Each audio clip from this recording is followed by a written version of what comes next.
বৈষম্য বিরোধী আন্দোলনে কেউ হারিয়েছেন বাবা, কেউ বা স্বামী। নিম্নবিত্ত পরিবারটির সদস্যরা কারো কাছে সাহায্য চাইতে পারছেন না।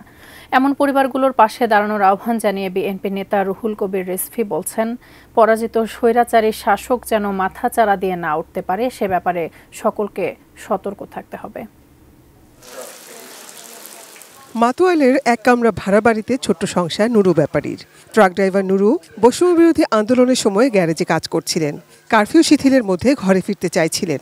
হঠাৎই গোলাগুলির মধ্যে পড়ে প্রাণ হারান তিনি।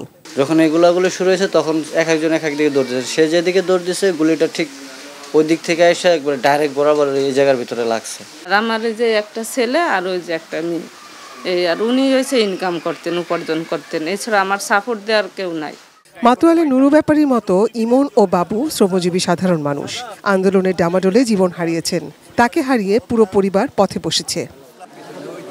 মঙ্গলবার দুপুরে মাতুয়াইলে এই অসহায় পরিবারগুলোর জন্য দলের পক্ষ থেকে অনুদান তুলে দেন বিএনপির সিনিয়র যুগ্ম মহাসচিব রুহুল কবির রিজভী।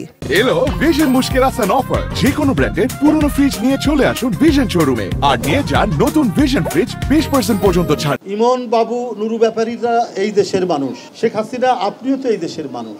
আপনি একটা শ্রমিকের রক্ত আপনি ঝরাতে দ্বিধা করেননি। তিনি বলেন, স্বৈরাচারের দোসররা মাথাচাড়া দিয়ে উঠলে দেশ ভয়ঙ্কর পরিণতির দিকে যাবে। সাবেক প্রধানমন্ত্রী শেখ হাসিনাকে ফিরিয়ে আনলে তিনি এবং তার দোসর ভারতের কাছে দেশ আবার জিম্মি হবে।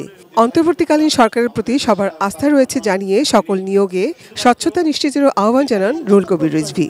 অন্তর্বর্তীকালীন সরকারের প্রতি সকলের আস্থা আছে। ডক্টর মোহাম্মদ ইউনূস তিনি প্রত্যেকের শ্রদ্ধাভাজন মানুষ, কিন্তু ওনাদেরকে দেখতে হবে যে এই পরাজিত ভয়ঙ্কর শক্তির দোসররা তারা যদি মাথাচাড়া দেয় তাহলে তো আপনার আবার সেই পরিস্থিতি তৈরি হবে। Nazia Afrin, ATN news, Dhaka.